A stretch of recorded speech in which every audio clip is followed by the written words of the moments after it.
Nazi Germany used 6 extermination camps, also called death camps or killing centers, in Central Europe during the Holocaust and World War II to systematically murder over 2.7 million people, mostly Jews, during the Holocaust. The victims of death camps were primarily killed by gassing, either in permanent installations constructed for this specific purpose or by means of gas vans.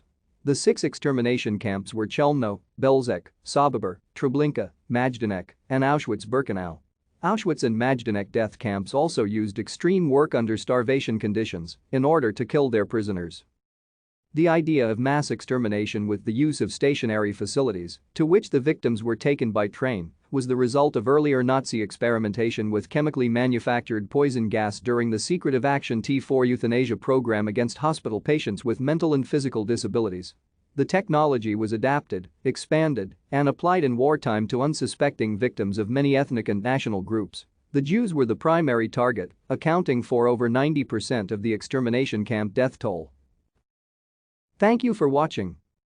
Like and subscribe if you would like to view more of our videos. Have a nice day.